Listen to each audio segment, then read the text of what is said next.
அஸ்ஸலாமு அலைக்கும் வரஹ்மத்துல்லாஹி தஆலா வபரகாத்துஹு. அஊது பில்லாஹி மினஷ் ஷைத்தானிர் ரஜீம். பிஸ்மில்லாஹிர் ரஹ்மானிர் ரஹீம். அலிஃப் லாம் ரா தில்க ஆயாத்துல் கிதாபில் முபீன். இன்னா அன்ஸல்னாஹு குர்ஆனன் அரபிய்யா லஅல்லக்கும் தாகிரூன். ஆமன்னா பில்லாஹ் ஸதகல்லாஹு மௌலானல் அலியுல் அதீம்.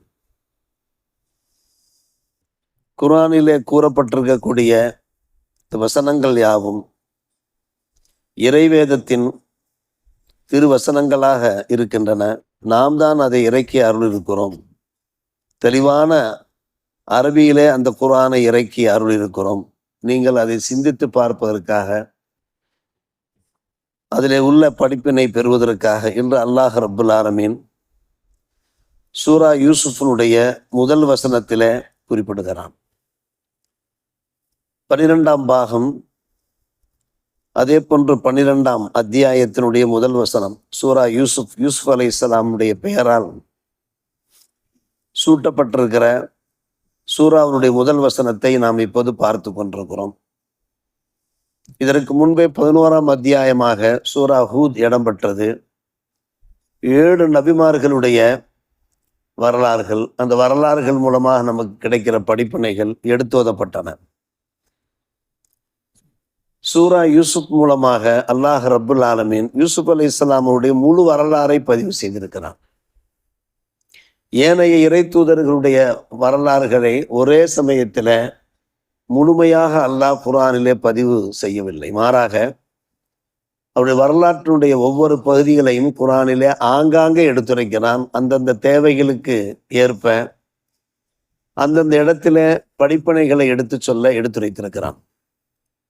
குர்ஆனிலே யூசுப் அலைஹிஸ்ஸலாம் அவர்களுடைய முழு வரலாறும் ஒரே சூறாவிலே தொகுக்கப்பட்டிருக்கிறது.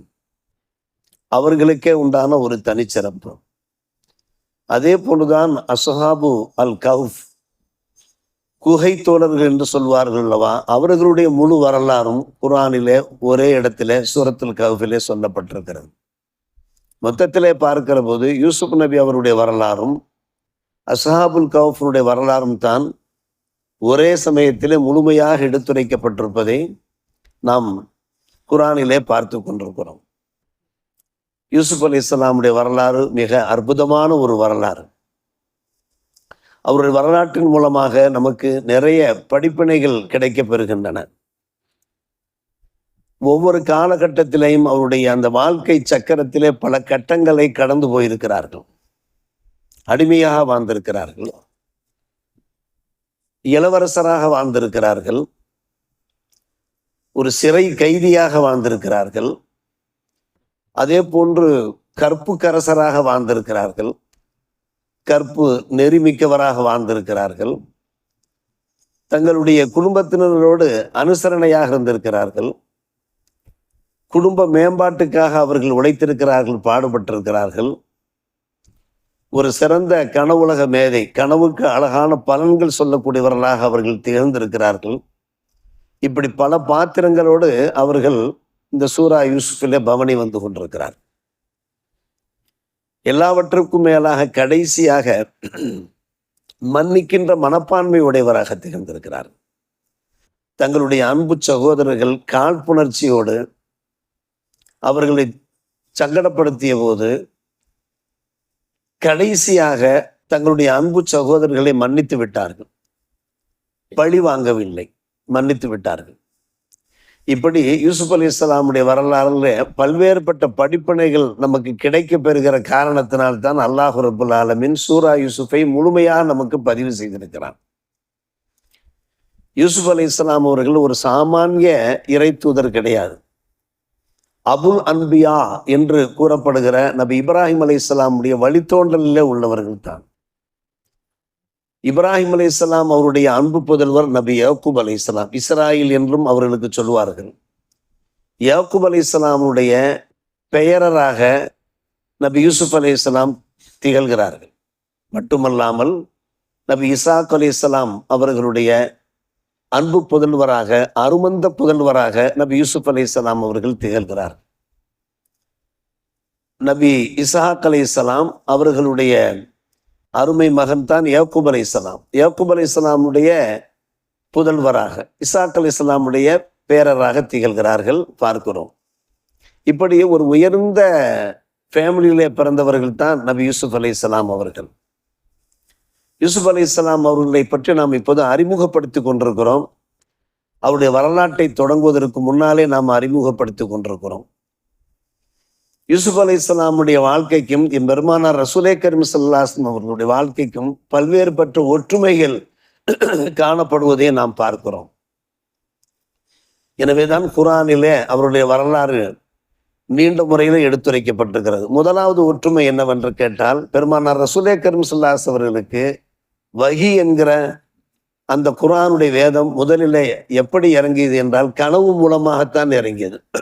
ருயா சாலிஹா என்று சொல்வார்கள். அன்னை ஆயிஷா ரலியல்லாஹு அன்ஹா அவர்கள் எடுத்துரைக்கிறார்கள், புகாரி ஷரீஃபிலே பதிவு செய்யப்பட்டிருக்கிறது. பெருமானார் ரசூலே கரீம் ஸல்லல்லாஹு அலைஹி வஸல்லம் அவர்களுக்கு இனிய கனவுகள் உண்டாகும், காண்பார்கள். அந்த இனிய கனவுகள் வஹியாக மாறிவிடும். மறுநாள் காலையில காலை கதிர் போன்று தெல்ல தெளிவான முறையில் அது அப்படியே நடந்துவிடும். பெருமானார் ரசூலே கரீம் ஸல்லல்லாஹு அலைஹி வஸல்லம் அவர்களை பற்றி அன்னை ஆயிஷா ரலியல்லாஹு அன்ஹா அவர்கள் ஆரம்பத்திலே துவக்கத்திலே அவர்களுக்கு எப்படி வஹி அறிவிக்கப்பட்டது என்பதை எடுத்துரைக்கும் போது இப்படி சொல்கிறார். இரவு நேரத்தில் அழகிய ரூயா சாலிஹாவை காண்பார்கள். மறுநாள் காலையில மிஸ்ல ஃபலக்கு சுபா என்று அரபியிலே நாம் பார்க்கிறோம், ஹதீஸிலே பார்க்கிறோம். காலை கதிர் எப்படி வெட்ட வெளிச்சமாக தெல்ல தெளிவாக தெரிகிறதோ அதே போன்று அந்த கனவு அப்படியே அப்பட்டமாக நடைபெற்றுவிடும். அது வஹியினுடைய வெளிப்பாடு என்கிறார்கள் ஆயிஷா ரலியல்லாஹு அன்ஹா. யூசுப் அலைஹிஸ்ஸலாமுடைய வாழ்க்கையினுடைய துவக்கமும் அப்படித்தான் இருந்தது. அவருடைய வாழ்க்கையின் துவக்கம் அவர்கள் கனவு கண்டார்கள். அந்த கனவுடைய பலனை அறிந்தார்கள் அவருடைய அன்பு தந்தை நபி யாக்கூப் அலைஹிஸ்ஸலாம். இதை யாரிடத்திலும் எடுத்து சொல்லாதீர்கள், உங்களுடைய கனவு மூலமாக எதிர்காலத்திலே நீங்கள் ஒரு இறை தூதராக மேம்படுவதற்குண்டான ஒரு வாய்ப்பு இருக்கிறது. நீங்கள் உங்களுடைய சகோதரரிடத்தில் எடுத்து சொன்னீர்கள் என்றால் அதன் காரணமாக காழ்ப்புணர்ச்சி உண்டாகும் என்று எச்சரித்ததை நாம் சூரா யூசுஃபினுடைய தொடக்கத்திலேயே பார்க்க போகிறோம்.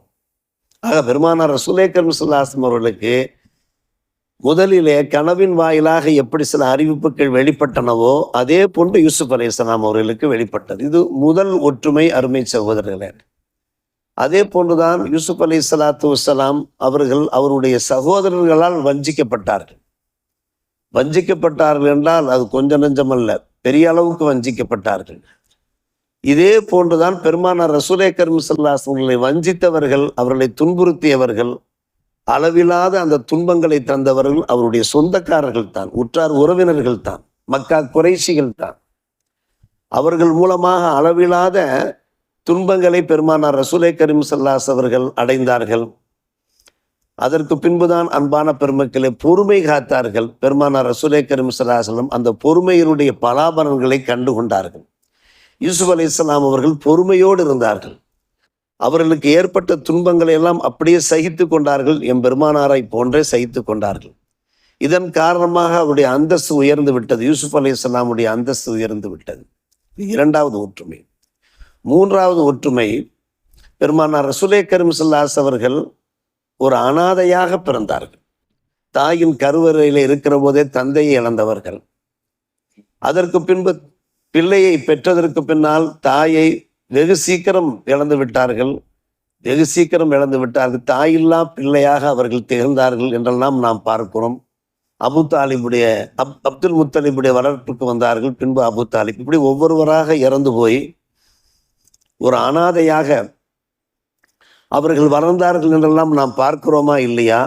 யூசுப் அலைஹிஸ்ஸலாமுடைய வரலாற்றும் இதை ஒட்டி தழுவி இருப்பதை நாம் பார்க்கிறோம்.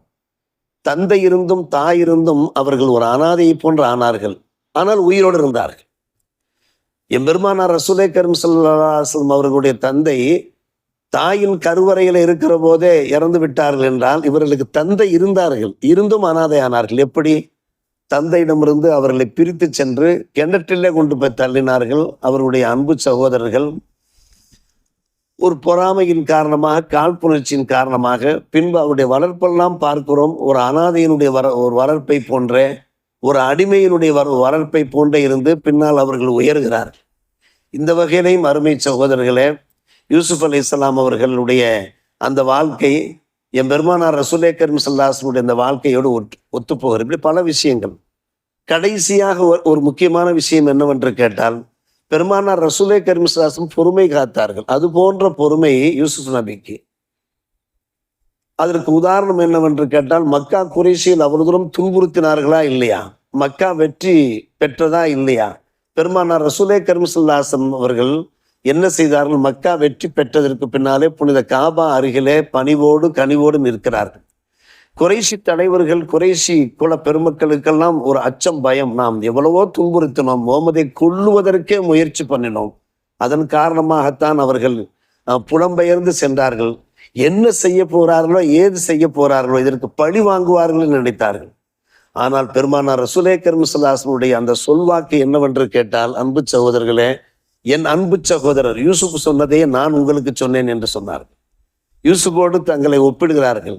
என் அன்பு சகோதரர் யூசுப் தம்முடைய சகோதரர்களை பார்த்து சொன்னார், லா தஸ்ரீப அலைக்குமுல் யௌம், உங்களை நான் மன்னித்து விட்டேன், உங்களை நான் பழி வாங்க போவது கிடையாது என்று அவர்களை வஞ்சித்து அந்த சகோதரர்களை பார்த்து சொல்லியது போன்று நானும் சொல்கிறேன், நான் உங்களை எந்த வகையிலுமே பழி வாங்க போவது கிடையாது என்று சொன்னது மட்டுமல்ல அன்பான பெருமக்களே, அடுத்து ஒரு ஹுனைன் புனித போர் நடைபெற்றது. அந்த புனித போரிலே நிறைய கனிமத்து பொருள்கள், அந்த யுத்த செல்வங்கள் கிடைத்தன. அந்த யுத்த செல்வங்களிலே யாரெல்லாம் பெருமானாரை துன்புறுத்தினார்களோ, இம்சித்தார்களோ, அவர்களுக்கெல்லாம் அந்த யுத்த பொருள்களை தானமாக தந்தார்கள், பகிர்ந்து தந்தார்கள் என்று பார்க்கிறோம். இன்னொரு முக்கியமான விஷயம், யூசுப் அலைஹிஸ்ஸலாம் அவர்களுடைய அந்த துன்புறுத்தல், அதன் காரணமாக அவர்கள் தம்முடைய தாய் நாட்டை விட்டும் புலம்பெயர்ந்து எகிப்துக்கு செல்ல வேண்டிய ஒரு நிலை உண்டானது. அது போன்ற ஒரு நிலைதான் என் பெருமானாருக்கு. மக்கா மக்களுடைய துன்புறுத்தல் பொறுக்காமல் அவர்கள் மதீனாவை நோக்கி புலம்பெயர வேண்டி ஹிஜரத் செய்ய வேண்டிய ஒரு நிலைமை ஏற்பட்டது போன்றே என் பெருமானாருக்கும் ஏற்பட்டது என்றெல்லாம் நாம் பார்க்கிறோமே. இது யூசுப் அலைஹிஸ்ஸலாம் அவர்களுடைய ஒரு அறிமுகம். அன்பு சகோதரர்களே, இன்னொரு முக்கியமான விஷயம் சொல்லியாக வேண்டும். யூசுப் அலைஹிஸ்ஸலாமுடைய அன்பு தந்தை நபி யாக்கூப் அலைஹிஸ்ஸலாம் அவர்களுக்கு 4 மனைவிமார்கள். முதல் மனைவிக்கு 6 புத்திரர்கள், அடுத்து 2ஆம் மனைவிக்கு 2 புத்திரர்கள், 3ஆம் மனைவிக்கு 2 புத்திரர்கள், மொத்தம் 10 பேர். 4ஆம் மனைவி தான் அன்னை ராஹில் அலைஹிஸ்ஸலாம். அன்னை ராஹில் நாம் மனமேடையில ஓதுகிறோமா இல்லையா? அல்லாஹும்ம அல்லி பைனஹுமா என்று சொல்லி, கமா அல்லப்த பைன சையிதனா யாக்கூப் அலைஹிஸ்ஸலாம் சையிதத்தனா ராஹில். அதில் தாஜு சரீத் எஸ்ஆர் சம்சுதாஸ் அவர்கள் அந்த வார்த்தை மிக அழகாக சொல்வார்கள். சையிதனா யாக்கூப், சையிதத்தனா ராஹில் என்று ஓதுவார்களவா. யாக்கூப் அலைஹிஸ்ஸலாமுடைய அன்பு மனைவி ராஹில் அலைஹிஸ்ஸலாம். இந்த ராஹில் அலைஹிஸ்ஸலாம் அவர்களுக்கு பிறந்தவர்கள் தான் யூசுப் நபியும் புன்யாமீனும் கூட பிறந்தவர்கள், 2 புத்திரர்கள். எனவே இந்த 2 புத்திரர்களுக்கு தான் என்ன துன்பம் ஏற்படுகிறது? அந்த முதலாவது மனைவிமார்கள் மூலமாக பிறந்த ஏனைய 10 புத்திரர்கள் மூலமாக, 10 மகன்கள் மூலமாக அந்த துன்பம் ஏற்பட்டது. இதெல்லாம் அன்பு சகோதரர்களே, இது ஒரு முக்கியமான ஒரு விஷயம். இது போன்ற இன்னும் யூசுப் நபியை பற்றி சில சிறப்புகள் இருக்கின்றன. இன்ஷா அல்லாஹ் எதிர்காலத்திலே நாம் பார்ப்போம், படிப்போம். அதன் மூலமாக கிடைக்கிற நன்மைகளை நாம் பெறுவோம். அல்லாஹ் நம்ம எல்லோருக்கும் நல்ல ஒரு புரிவானாக. வாஹிர் தாவானா அல்ஹம்துலில்லாஹி ரப்பில் ஆலமீன்.